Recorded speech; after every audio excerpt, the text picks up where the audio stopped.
Hello everyone. We are just coming up on the second anniversary of the passing of Swami Kriyananda, and I must say that he feels more with us than almost ever before. He's so present in guiding the work, in the dreams and thoughts of so many people. As Devi and I travel around the world, we hear people's stories of how they still feel his presence, feel his connection, feel his guidance, feel his blessings. And so just as Master is very, very powerfully a core of the work of his mission, Swamiji remains a central figure and a central energy in the mission that he began.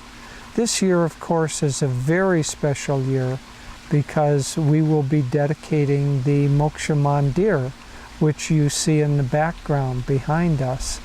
And we are in the final phases of finishing up all the little details. And then on the anniversary of his birthday, May 19th is his birthday, and just before that, we will be dedicating this temple, Moksha Mandir, which will be a place of pilgrimage and meditation for thousands of people for decades, perhaps centuries to come. And we will be having a very big celebration for that. There will be people coming from all around the world, 40 people or more coming from Italy, maybe the same number of people coming from our centers and areas in India, and all of the Ananda colonies and leaders will be participating.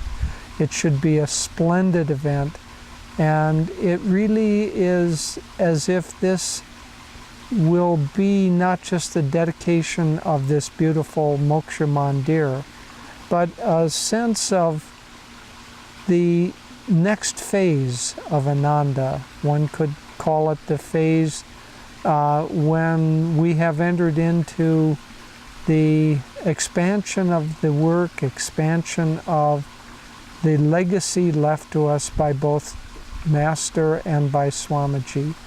And the flow into the future, Devi and I, we travel a lot, and we can see the enormous expansion that is taking place all around the world with Ananda communities, with Ananda online, with Ananda websites, with every place and everything is in a very expansive stage right now.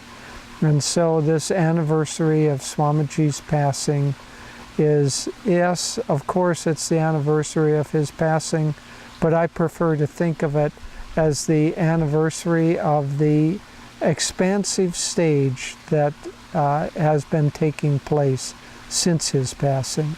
So we are very, very happy that you're sharing this time with us, that we hope that you will be able to come and visit and meditate in this beautiful Moksha Mandir and to participate however it feels right for you to participate in this beautiful work for Master and for Swamiji. Well, as we've said, April 21st is the second anniversary of when Swami left his body.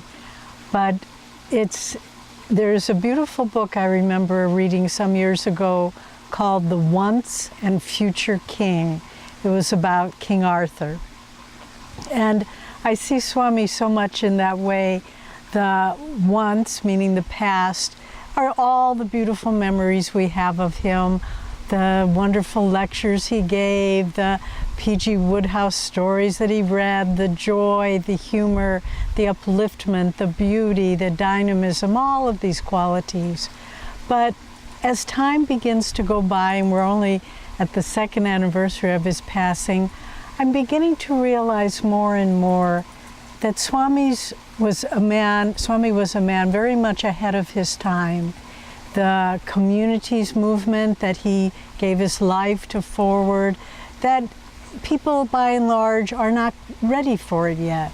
the fact that Ananda communities exist in this world today is somewhat of a miracle, because people aren't thinking by and large of cooperation, of sharing, of being part of a greater reality. And all the books and music that Swami created, more and more I see he was ahead of his time, that in his lifetime they received some recognition, but I think as the years go by, what he created will be more and more recognized as following on Master's mission and Master's instructions to him, that it was for the future, creating a vision of a new way of life that people will recognize as time goes by.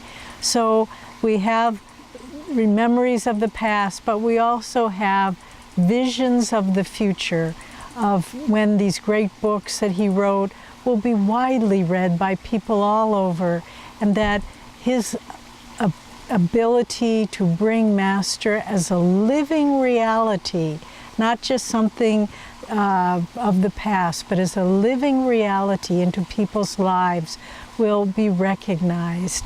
And so we are, I think, for certainly the many years ahead, I know for Jyotish and me, we'll be running as hard as we can, as fast as we can, to catch up with Swami in the future direction that he gave us.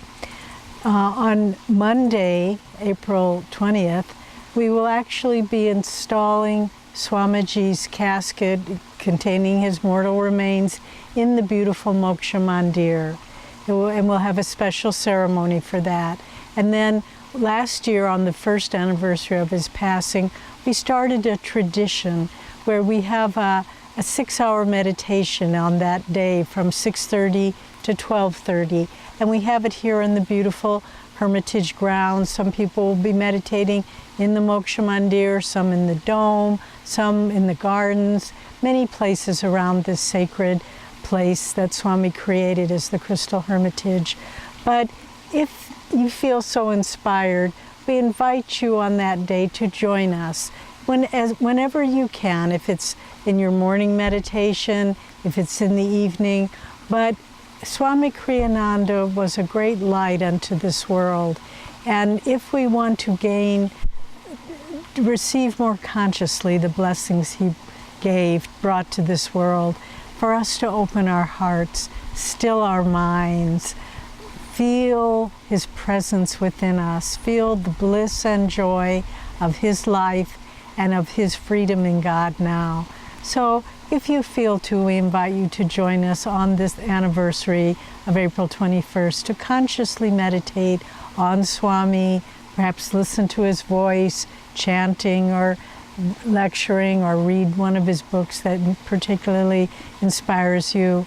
But it's, I think, such a gift for all of us to have points in time where we focus on the lives of great saints, draw their blessings, and invite them to fill our consciousness with the state of spiritual attainment that they were able to achieve. So God bless you, and let us rejoice together in this life of this great soul that has guided the lives of many, and I believe as we go into the future will touch and inspire many, many more around the world. Joy to you. Joy to you.